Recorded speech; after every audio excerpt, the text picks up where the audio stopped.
तो इन वर्ड्स का इस्तेमाल करना चाहिए अगर आप किसी के साथ कन्वर्सेशन कर रहे हैं।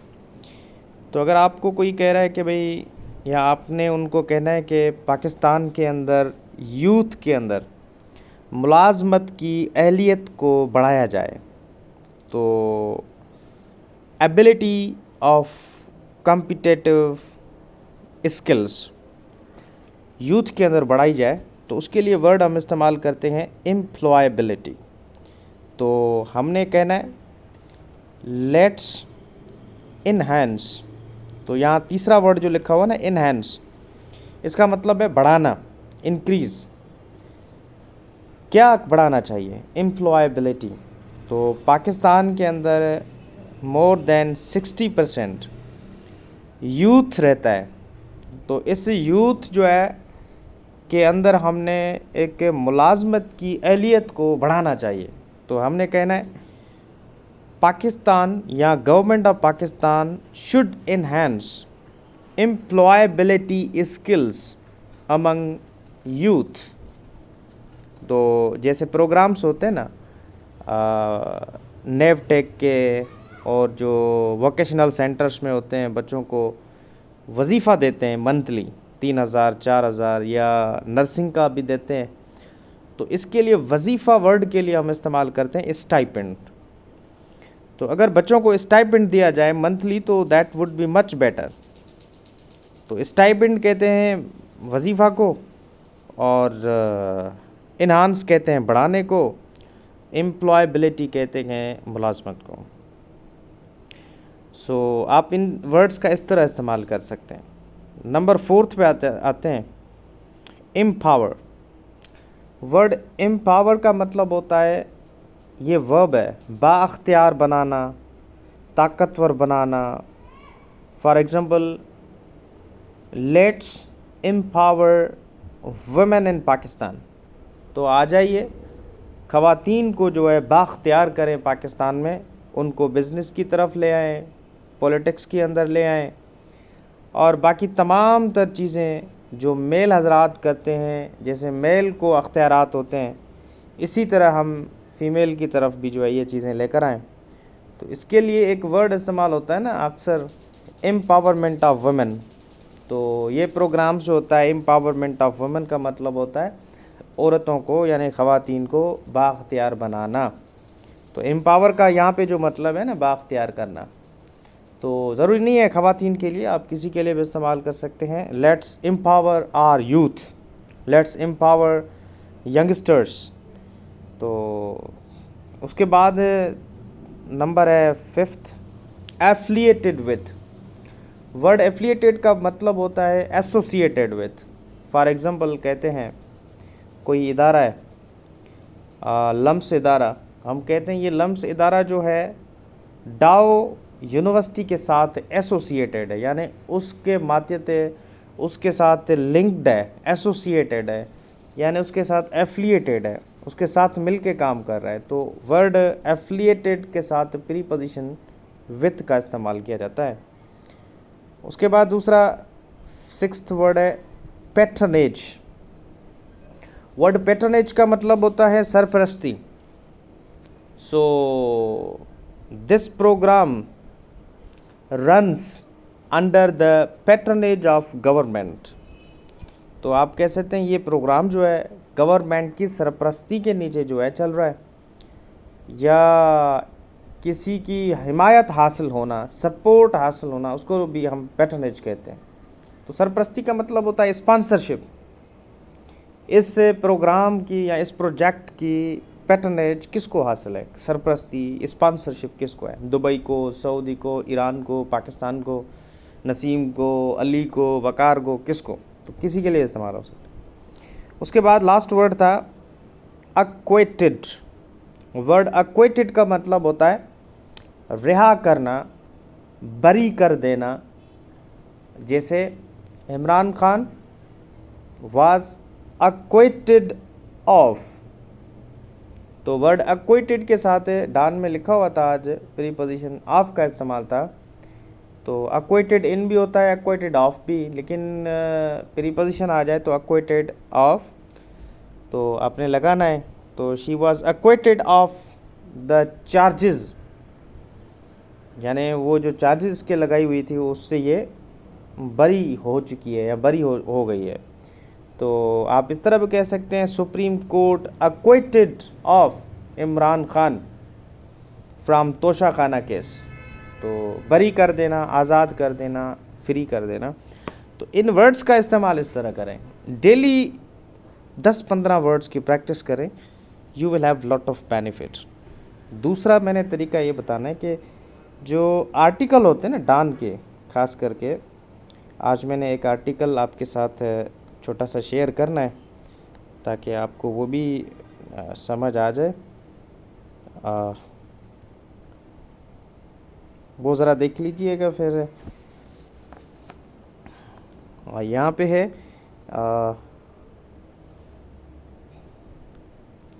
इसमें बहुत ही इम्पोर्टेंट चीज़ें जो है डिस्कस की हुई है राइटर ने। तो मैं थोड़ा तरीक़ेकार बताता हूँ, एक राइटिंग स्किल्स का भी, ऐसे राइटिंग का भी, ताकि आपको ये थोड़ा बहुत समझ आना शुरू हो जाए। तो पहला स्टेटमेंट है गिविंग चैरिटी। तो यहाँ पे चैरिटी का मतलब है दिल का अच्छा होना, यानी दिल खोल के लोगों की खिदमत करना, चाहे वो एजुकेशन पॉइंट ऑफ व्यू से हो, पैसों के हिसाब से हो, जो भी हो, चैरिटी का मतलब ये है। तो पहला स्टेटमेंट है human societies are mostly heterogeneous. यहाँ पे वर्ड जो हेट्रोजीनियस है ना, इसका मतलब है मिक्सचर हमारी सोसाइटी का है, यानी कुछ लोग अमीर हैं, कुछ गरीब हैं, कुछ ताकतवर हैं, कुछ जो है निचले तबके में रहते हैं, कुछ अपर क्लास में, कुछ लोअर, कुछ मिडिल में, कुछ जो है कमाते ज़्यादा हैं, कुछ कम काम करते हैं, कुछ लोग घर बैठे खाते हैं, कुछ लोग जो है दिन रात परेशान होते हैं। तो ये हमारा समाज का जो स्ट्रक्चर है। तो human societies are mostly heterogeneous. तो हेट्रोजेनस का अब नीचे एक्सप्लेन करेगा राइटर। तो हम जब राइटिंग स्किल्स के अंदर पहले सेंटेंस में जो चीज़ लिखते हैं ना, उसके लिए लाजमी बन जाता है नीचे उसको एक्सप्लेन करना। जैसे वर्ड, मेन वर्ड जो है वो हेट्रोजेनस है, वो वर्ड हेट्रोजेनस को नीचे एक्सप्लेन किया जाएगा। देखिएगा, दे कंसिस्ट ऑफ, दे का यहाँ पे जो प्रोनाउन राइटर ने इस्तेमाल किया है, आप मुझे बताएंगे कि ये किसके लिए इस्तेमाल किया है राइटर ने, they? Human societies. Very good. यहाँ पे जो प्रोनाउन इस्तेमाल किया राइटर ने, तो जब आप ऐसे लिखें तो रिपीटेशन से अवॉइड करें, बार बार human societies of different people इस तरह ना लिखें, प्रोनाउन को इस्तेमाल करें जिस तरह मैंने समझाया है। तो दे प्लूरल है, तो ह्यूमन सोसाइटीज़ प्लूरल नाउन है, तो प्लूरल नाउन के लिए दे का लगाना चाहिए था, वो राइटर ने लगाया। दे कंसिस्ट ऑफ, अब प्रीपोजिशन जब भी आप कंसिस्ट के साथ इस्तेमाल करें तो ऑफ का इस्तेमाल कैसे, कंसिस्ट इन नहीं होगा, कंसिस्ट ऑफ डिफरेंट पीपल। अब हेट्रोजेनस को एक्सप्लेन करता जा रहा है। सम आर फिजिकली स्ट्रांग, कुछ जो है लोग जिस्मानी तौर पे बड़े मजबूत दिखते हैं, वाइल अदर्स आर वीक, बाकी जो है कुछ लोग जो कमज़ोर नज़र आते हैं। Some are intellectually superior, intellectually का मतलब होता है जहनी तौर पे, उनका दिमाग बहुत तेज़ काम करता है। जैसे क्लास में बच्चे होते हैं, कुछ बहुत तेज़ होते हैं पढ़ने में, कुछ स्लो होते हैं, कुछ मिडिल लो लेवल के होते हैं। तो ये intellectually superior, while others are not. But the most crucial and stressful difference, तो हमारे ह्यूमन सोसाइटीज़ के हेट्रोजेनस के अंदर जो बड़ा एक इम्पॉर्टेंट डिफरेंस जो है मेन, वो है फाइनेंसिस का, पैसे का। तो फाइनेंसिस का मतलब यहाँ के इकोनॉमी, जिसके पास पैसे ज़्यादा होते हैं तो वो बंदा बड़ा ताकतवर तो कंसिडर किया जाता है, फैसले भी वही कर लेता है। Some are economically well off, अब यहाँ पे जो वर्ड वेल ऑफ है, इसका मतलब है अमीर, रिच, एफ्लुएंट। कह रहा है कि सम लोग जो है अमीर हैं, रिच की जगह राइटर ने इस्तेमाल किया है वेल ऑफ, यानी वेल्दी, दौलतमंद। Born with a silver spoon, यहाँ पे ये ईडियम इस्तेमाल किया है राइटर ने, यानी फ्रेज सिल्वर के स्पून के साथ, अ सिल्वर स्पून सिल्वर स्पून का ये मतलब नहीं है चांदी का कोई चमचा, इसका मतलब है कुछ लोग जो है अमीर घराने में जन्म लेते हैं और उनको कोई काम करने की ज़रूरत नहीं होती, वो घर बैठे हुए हर मौज इन्जॉय करते हैं। तो सिल्वर स्पून का ये मतलब है कुछ लोग जो है जन्म लेते हैं अमीर घरानों में, इन देयर माउथ्स यानी कि घर बैठे हर चीज़, while others live hand to mouth. अब कुछ लोग जो है लिव हैंड टू माउथ का मतलब होता है जो आज कमाया शाम को खाया, बात ख़त्म हो गई। लेकिन silver spoon in their mouth ये वाले जो है ना एक दिन का काम नहीं होता, ये इनके पास बहुत सारा मौजूद होता है पैसे। तो लिव हैंड टू माउथ का मतलब होता है एक दिन खाया और दूसरे दिन जो है ख़त्म हो गया, फिर दूसरा जो है। हाँ, अब देखें आप किसी के लिए इस्तेमाल कर सकते हैं they live hand to mouth life, या आप कहेंगे majority of the people live hand to mouth life. तो this is how you can go with sentence structure, usage of writing skills। तो इन वर्ड्स को ना आप निकालें, फिर इनका यूजेज करें अपनी तरफ से। आप कहेंगे हमारे समाज जो है हेट्रोजेनस है, आप ऐसा कहेंगे are society is heterogeneous where we find difference between haves and have nots. Haves and have nots का मतलब होता है अमीर और गरीब लोग। Some people getting advantage, some people are getting disadvantage, some live hand to mouth life, some are born with a silver spoon in their mouths। So the very difference that lays bare मतलब जो पर्दा उठाता है, exposes, that is finances. तो इस तरह ना अपनी राइटिंग स्किल्स को भी आप बढ़ाएं। फिर आप देखें दूसरे पैराग्राफ में इन ऑल सोसाइटीज़, फिर कामा राइटर ने इस्तेमाल किया, the economically weak are in the majority. In all societies के बाद राइटर ने कामा इस्तेमाल किया। Why writer has used comma here, मैंने पहले पढ़ा है, जल्दी करो बताएं क्या इन ऑल सोसाइटी के बाद कामा इस्तेमाल क्यों किया राइटर ने? प्रीपोजिशनल फ्रेज है sir. Very good, prepositional phrase के बाद राइटर कामा इस्तेमाल करता है, उसके बाद सब्जेक्ट स्टार्ट होता है। द इकोनॉमिकली वीक, ये सब्जेक्ट है। अब आप मुझे बता सकते हैं कि इकोनॉमिकली ये पार्ट ऑफ स्पीच में क्या है, इकोनॉमिकली, और वीक क्या है? एडजेक्टिव है सर। Very good. हाँ, तो याद रखिएगा, ज़रूरी नहीं है कि जो भी वर्ड एल वाई से ख़त्म हो तो एडवर्ब होता है, ऐसा नहीं होता। हमने स्ट्रक्चर को देख के बताना होता है कि ये वर्ड किसका काम कर रहा है। तो द आर्टिकल है इकोनॉमिकली वीक, वीक किस तरह के, इकोनॉमिकली। तो are born in the majority, they face tremendous difficulties. Tremendous word का मतलब होता है बड़ी हद तक, माना वेरी बिग। ट्रेमेंडस इसका मतलब ये है, शानदार भी होता है इसका वर्ड, कॉन्टेक्स्ट। हम कहते हैं ना ट्रेमेंडस performance by Shahid Afridi in T20I। तो ट्रेमेंडस के दो वर्ड्स का मतलब होता है, एक तो बिग नेगेटिव सेंस में, एक तो है पॉजिटिव सेंस में। तो दे फेस, दे का मतलब क्या होता है यहाँ पे, दे फेस ट्रेमेंडस डिफ़िकल्टीज। दे कौन? हाँ, गरीब लोग जो हैं face difficulties to make ends meet. यहाँ पे टू मेक एंड्स मीट का मतलब होता है to fulfil their needs, to fulfil their daily जो कमाता है बंदा, खाता है, रिक्वायर्ड थिंग्स। तो टू मेक एंड्स मीट का मतलब होता है to fulfil one's needs for their children, या अपने लिए जो भी होता है।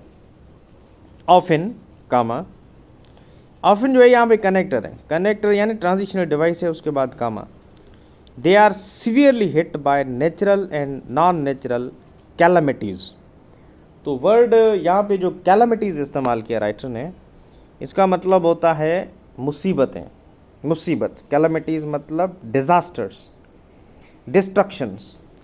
तो गरीब लोग जो हैं अक्सर हिट किए जाते हैं, कुछ नेचुरल, कुछ जो है non natural calamities.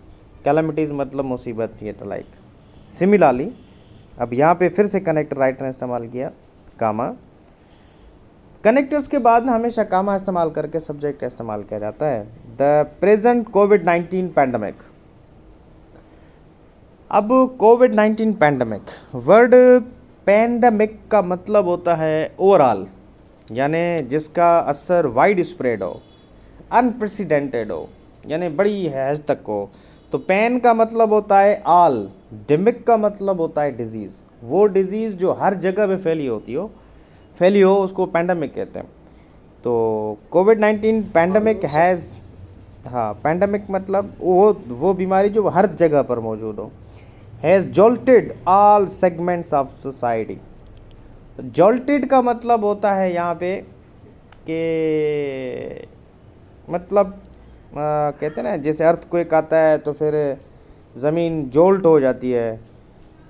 Simply Urdu में पता नहीं क्या कहते हैं, मतलब सिंधी में ऐसा चलता है लोडे छेड़ण, मतलब हाँ पैंडमिक, हिला देना। हाँ हिला देना, वेरी गुड। हाँ जॉल्टेड का मतलब होता है हिला देना। तो इस बीमारी ने हिला के रख दिया all segments of society. Segments का मतलब है each and every segment, like upper class, lower class, middle class, हर को जो है हिला के रख दिया ऑफ सोसाइटी। बट कह रहा है, बट का मतलब यहाँ पे कंजक्शन है। द वर्स्ट हिट, जो सबसे ज़्यादा हिट किया गया, include the middle and lower class. तो गरीब और निचला और बीच वाला जो क्लास है उनको। The pandemic has increase the gap, यानी बीमारी की वजह से एक गैप डेवलप हो गया between the rich and poor. अब यहाँ पे जो वर्ड है रिच एंड पुअर, तो आप इसके लिए इस्तेमाल करना चाहिए हैव्स एंड हैव नॉट्स। ये इडियम होता है इनका, हैव्स एंड हैव नॉट्स। अब आप मुझे बता सकते हैं कि द रिच एंड पुअर ये पार्ट ऑफ स्पीच में क्या है?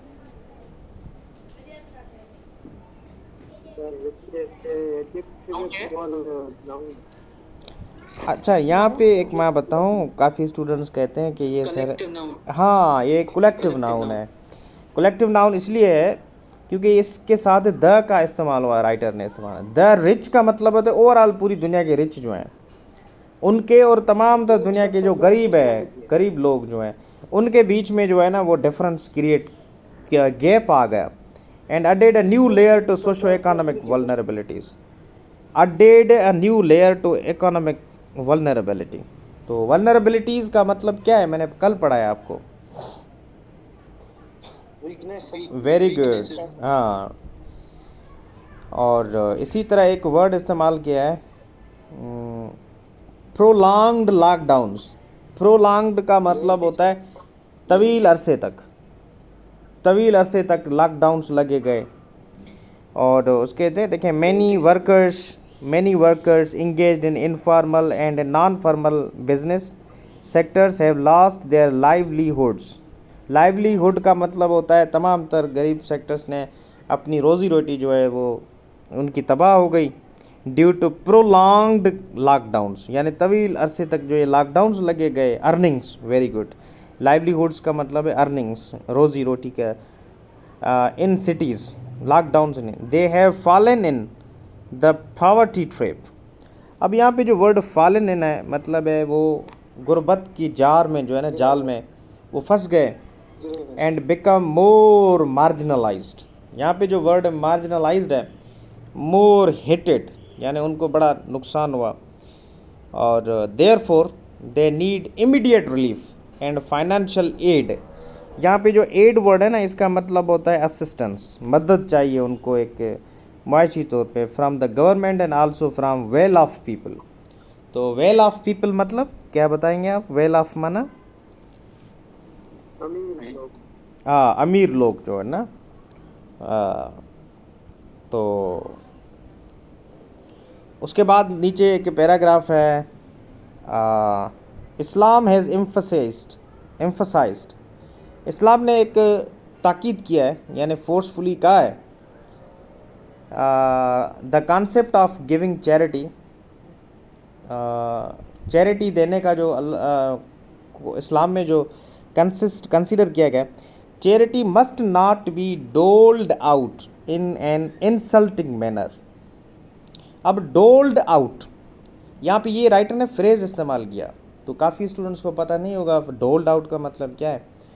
तो यहाँ पे राइटर कह रहा है कि इस्लाम कह रहा है जो खैरात है शुड नॉट बी गिवन, यानी should not be donated in insulting manner, है ना, ये खैरात नहीं देनी चाहिए, बट गिवन इन सच अ वे। अच्छा जी, आपका वॉइस का इशू है, इसलिए या आपका नेटवर्क का मसला है, इसके लिए ब्रदर ना आप अपने नेट को ठीक करें। अच्छा, यहाँ तक बात समझ आ रही है आर्टिकल की? ये सर क्लियर। तो देखें, आप ना कोशिश करें कि डान आर्टिकल से हैं, ट्राइब्यून एक्सप्रेस के आर्टिकल्स में से एक आर्टिकल डेली पढ़ें, वो आर्टिकल पढ़ें जो आप समझते हैं कि ये हमारे एग्ज़ाम के पॉइंट ऑफ व्यू से आ सकता है, या वो टॉपिक पढ़ें जो आपको थोड़ी बहुत पहले से इसके बारे में नो हाउ हो। बाकी आप पढ़ेंगे बर्ट्रांड रसल की फ़िलासफ़ी और बेकन, फ्रांसिस बेकन के एसेस और ओल्ड इंग्लिश लैंग्वेज, तो फिर आपसे काम नहीं हो पाएगा, थक जाएंगे, आपके पास वो वोकेबलरी नहीं है, so you will get hectic. तो चलिए जी, अब बढ़ते हैं, हमारा जो आज का टॉपिक है वो है कंजक्शन। तो कंजक्शन का क्या सेंस है वो ज़रा देख लेते हैं। This is how conjunction works. Preposition नहीं हुआ है सर। नहीं, प्रीपोजिशन बाद में पढ़ाऊँगा, अब कंजक्शन की तरफ बढ़ते हैं। और प्रीपोजिशन सर थोड़ा डिटेल में ज़्यादा पढ़े सर, सवाल ज़्यादा बनते हैं उसमें से। जी जी जी, बहुत आप सही कह रहे हैं, इंशाल्लाह हम इसको भी डिटेल में पढ़ाएंगे।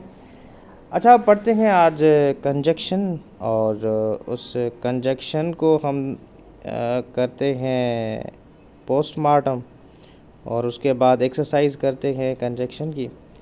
अच्छा जी, देखें, कंजक्शन के ना 3 टाइप्स होते हैं। एक होता है कोऑर्डिनेट कंजक्शन। अब कोऑर्डिनेट के बाद जो होता है वो होता है हमारा सब ऑर्डिनेट, और सब ऑर्डिनेट के बाद जो ना कंजक्शन होता है कोरिलेटिव। तो ये कोरिलेटिव, सब ऑर्डिनेट और कोऑर्डिनेट क्या है ज़रा देख लेते हैं। कोऑर्डिनेट को सिर्फ आप फार्मूला एक याद रख लें, 7 होती हैं, इनका फार्मूला होता है फैन बॉयज़ के नाम से।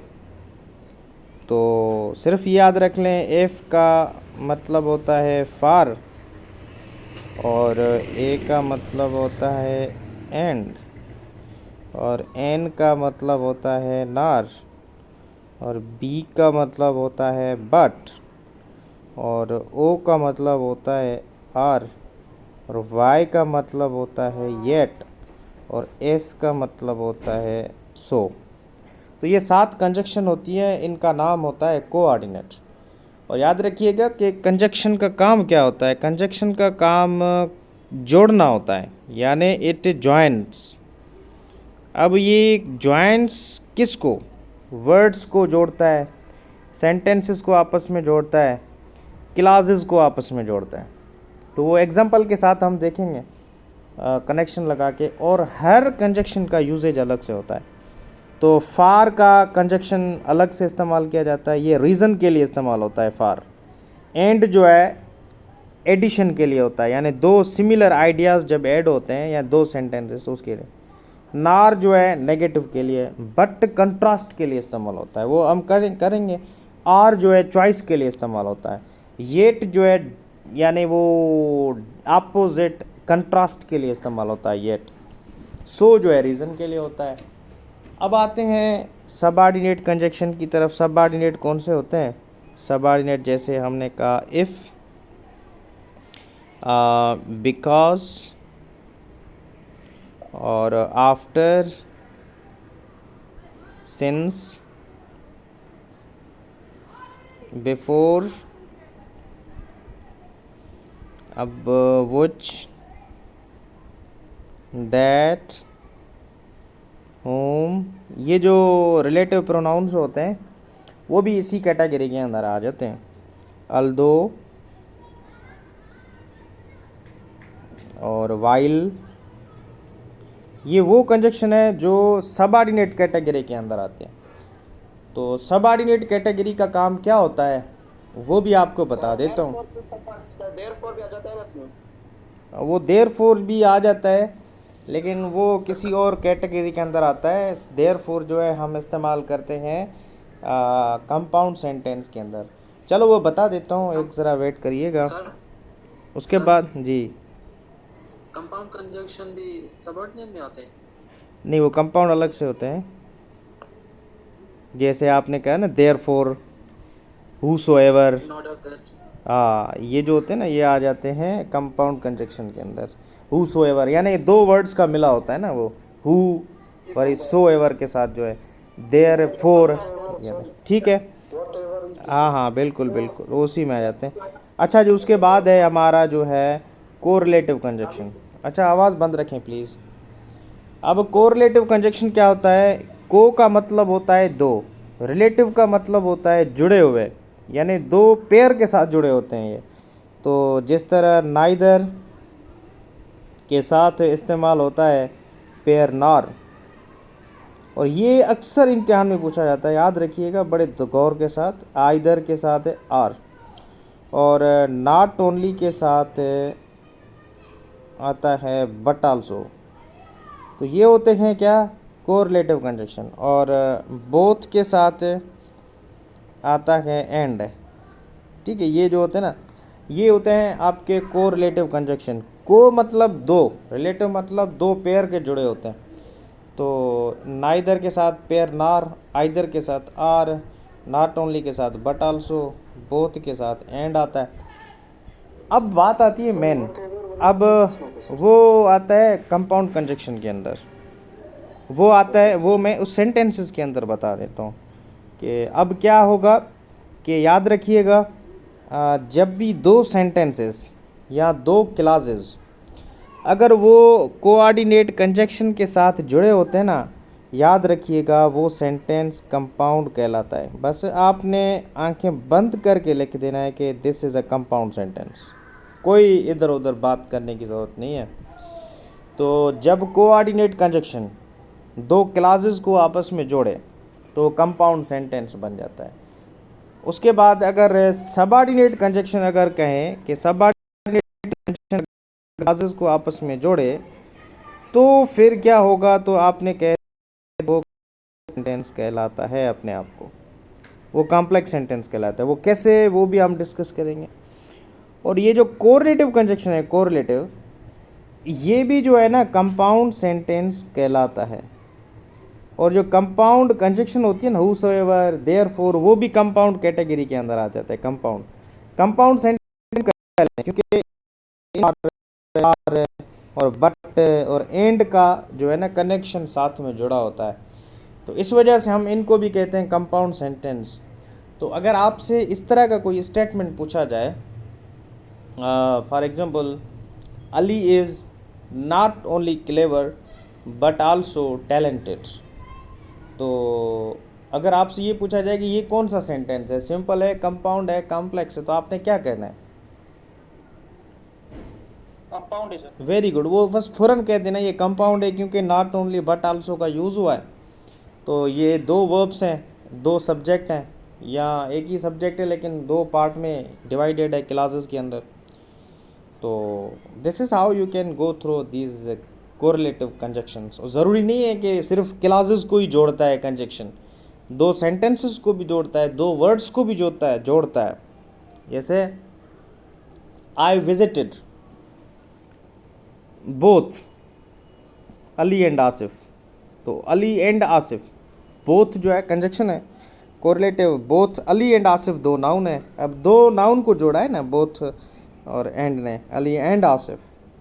तो इसका ये मतलब नहीं है वो भी कंपाउंड सेंटेंस है, नहीं, वो सब्जेक्ट तो एक है और ऑब्जेक्ट भी कंपाउंड ऑब्जेक्ट है, बाकी वर्ब एक है। I visited both Ali and Asif, तो बोथ अली एंड आसिफ जो है ये कंपाउंड ऑब्जेक्ट है, क्योंकि कंपाउंड ऑब्जेक्ट कहते हैं जिसमें दो नाउन साथ में एंड के साथ मिले होते हैं। तो कंपाउंड सब्जेक्ट भी इस तरह होता है, कंपाउंड सब्जेक्ट भी इसी तरह होता है, जैसे Ali and Asif are talented, तो ये भी कंपाउंड सब्जेक्ट है। ये कंपाउंड सब्जेक्ट इसलिए है क्योंकि अली अलग नाउन है, एंड मिला के फिर दूसरा नाउन है, तो कंपाउंड का मतलब होता है मिक्सचर। तो इस तरह का जो है ना सेंटेंसेस पूछे जाते हैं। अब हम भागते हैं एक्सरसाइज की तरफ, तो इनका यूजेज बता देता हूँ। इफ़ सेंटेंस जो है, इफ़ जो है कंजक्शन कंडीशन के लिए इस्तेमाल होता है। कंडीशन जब बताई जाती है कि इफ़ यू कम देयर, अगर तुम आते हो वहाँ पे, आई शैल मीट यू। तो याद रखिएगा एक और पॉइंट, ये जो इफ़ वाले कंजक्शन है ना, यानी सबऑर्डिनेट कंजक्शन जितने भी हैं, ये हमेशा याद रखिएगा, हमेशा हमेशा याद रखिएगा, ये सबऑर्डिनेट क्लास के साथ मिल के इस्तेमाल होते हैं। वो हमेशा स्टार्ट ही सबऑर्डिनेट क्लास जो है के साथ स्टार्ट होता है। तो वो एग्जांपल बताऊंगा, एग्जांपल बताता हूँ। वो सेंटेंस की तरफ बढ़ते हैं। अच्छा जी, अब जो यूजेज है प्रैक्टिकली मैं पढ़ा रहा हूँ रेनन मार्टिन किताब से, ताकि आपको वो एक्सरसाइज जो है ना समझ आए। रेनन मार्टिन से एक्सरसाइज है कंजक्शन की, आपको इतना अच्छा समझ आएगा इंशाल्लाह। आपने ये कभी नहीं सोचा होगा कि that thing can be taught through this way. So let's move towards the exercise and it's learning. अच्छा, यहाँ पे देखें एक्सरसाइज जो है, एक्सरसाइज 98 है। अच्छा जी, आवाज़ बंद रखें प्लीज़।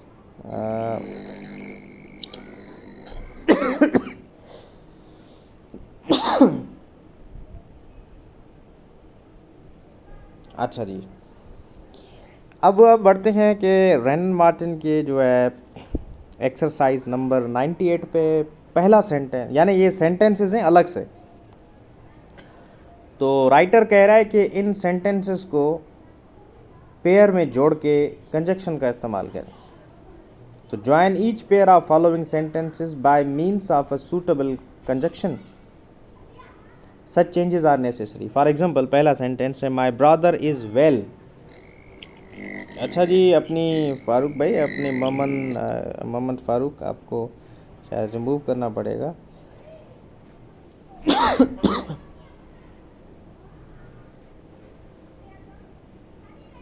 अच्छा जी, आप में से कौन बताएगा कि पहले सेंटेंस में कौन सी कंजक्शन आएगी? My brother is well. हाँ, वेरी गुड। हाँ, ये जो है ना, अब बट आना चाहिए। बट की वजह ये है क्योंकि ये कंट्रास्ट है।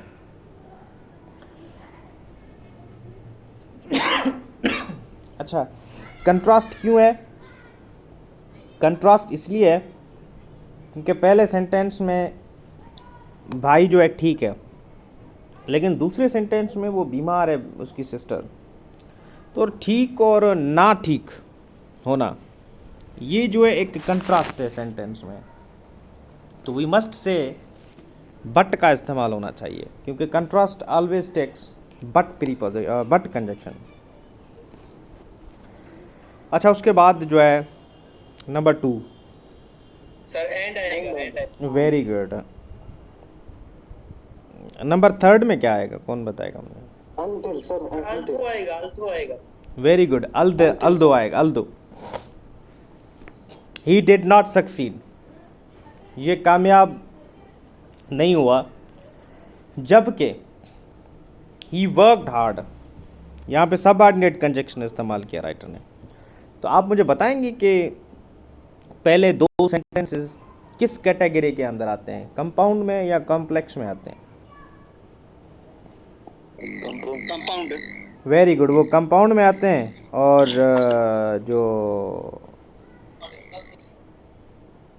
जो दूसरा है, तीसरा जो है, तीसरा किस कैटेगरी में आता है? नंबर तीसरा किस कैटेगरी में आता है? Complex sir. अच्छा, वेरी गुड। इसमें आप मुझे बताएंगे कि कौन सा सेंटेंस जो है क्लास सबऑर्डिनेट है, और कौन सा क्लास जो है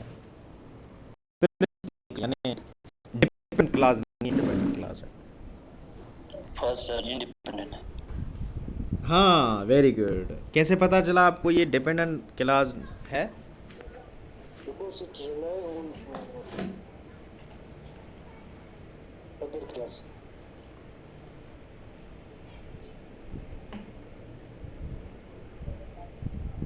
कंजक्शन के बाद आया पहले आया सर, इसलिए ये थोड़ा समझाइएगा, ये थर्ड वाले में आप क्या कह रहे हैं?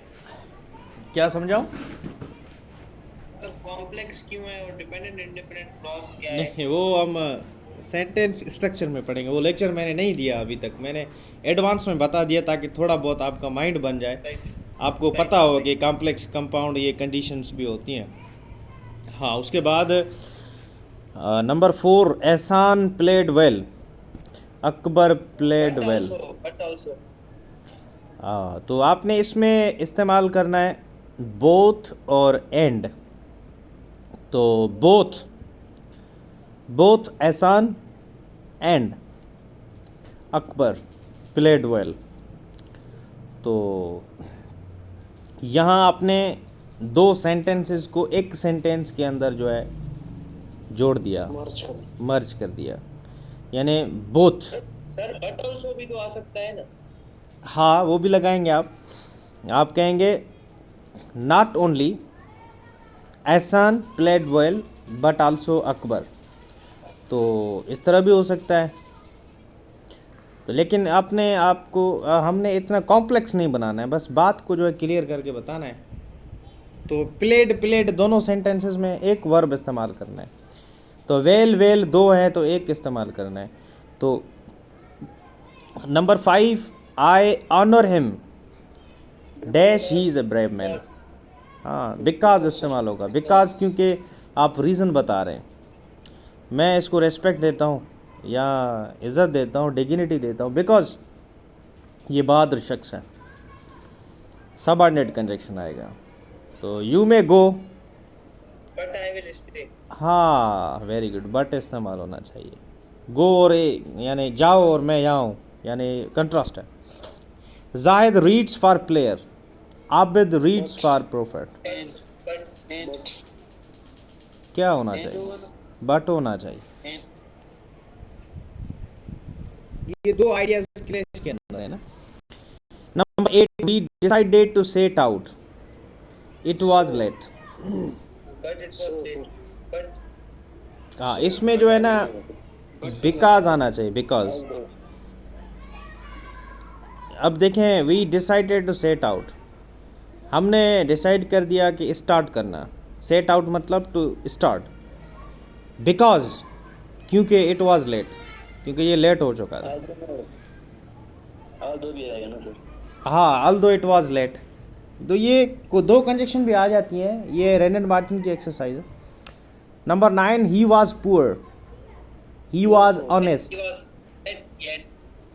Therefore, sir. नहीं, यहाँ पे जो है ना बट आएगा, बट कंट्रास्ट के लिए। यहाँ पे दो कंट्रास्ट सेंटेंस इसलिए है क्योंकि पुअर और ऑनेस्ट लफ्ज़ों के अंदर नेगेटिव और पॉजिटिव रोल अदा करते हैं। पुअर जो है हम इखलाकी तौर पे बात नहीं कर रहे, हम बात कर रहे हैं एक सोशल कंडीशन के पॉइंट ऑफ व्यू से। ये पुअर होना अच्छी बात नहीं है। तो ऑनेस्ट एक अच्छी बात है, यानी पॉजिटिव वर्ड है। तो he was poor but honest, यानी दो अलग से कंट्रास्ट आइडियाज़ हैं, तो बट का इस्तेमाल किया जाता है। He is not a knave, he is not a fool. तो नेव का मतलब होता है dishonest, he is not a dis. अब इसमें क्या होगा, दोनों तरफ से नॉट है। But also, बोथ एंड अच्छा जी, कौन बताएगा? इसमें होना चाहिए neither, he is neither a knave nor फूल।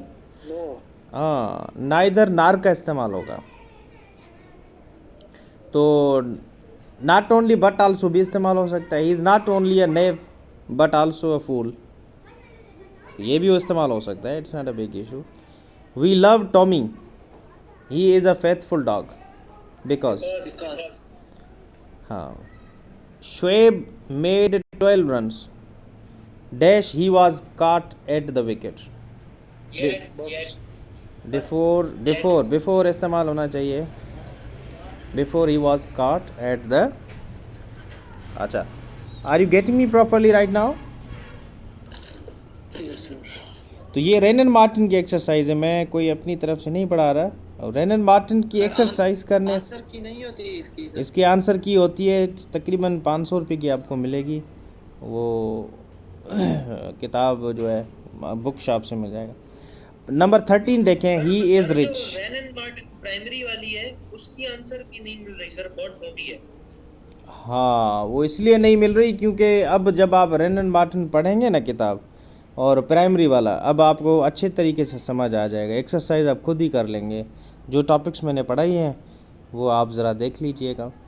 अच्छा, नंबर 13 देखें. He is rich. He is not happy. But इस्तेमाल होना चाहिए. हाँ, येट भी सही है. बट, येट, अल्दो, ये तीनों जो है ना कंट्रास्ट के लिए इस्तेमाल होते हैं. यानी आइडियाज़ के बीच में डिफरेंस होता है. तो ही is rich, although he is not happy. He is rich, yet he is not happy. The sheep are grazing. The oxen are grazing. इसका क्या होना चाहिए?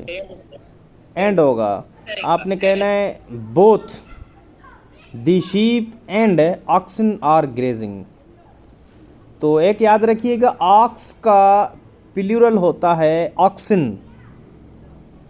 शीप का शीप्स नहीं होता, द शीप होता है. यानी ये प्लूरल कलेक्टिव इस्तेमाल किया जाता है. हाँ, तो इसलिए शीप्स नहीं होना चाहिए. और ऑक्सेस नहीं होता, ऑक्सन होता है प्लूरल उनका. ही is poor. He is contented. यानी ये गरीब है लेकिन उसके बावजूद भी ये जो है ना सेटिस्फाइड है. हाँ, but he is poor but contented. Contented मतलब satisfied, happy. This mango is large. This mango is sweet.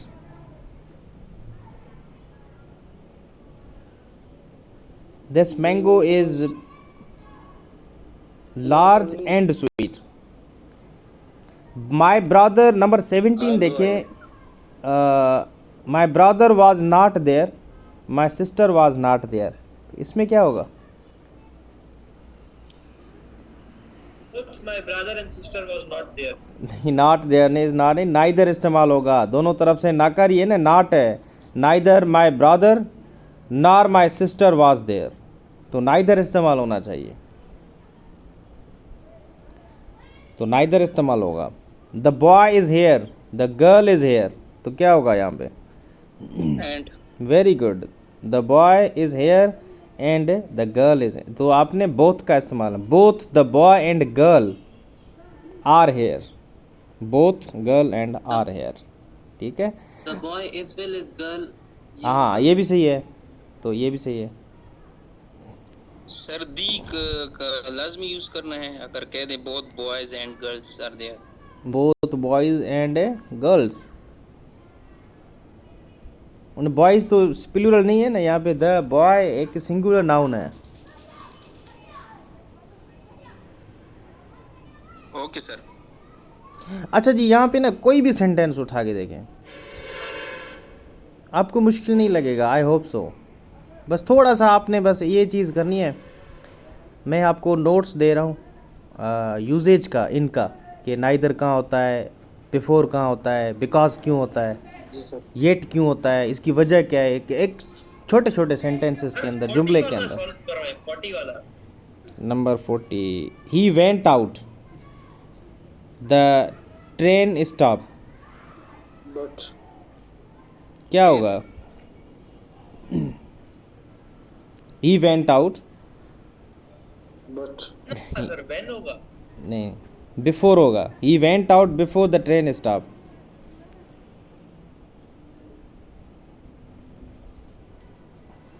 अच्छा, he ran to the station. Number 41 क्या होगा? He ran to the station. He missed the train. After sir. नहीं after नहीं होगा, बस ये आप खुद कर लेना एक्सरसाइज है, अब जितनी भी है बाकी एक्सरसाइज खुद कर लें। ये वीडियो लेंथ बड़ी हो रही है।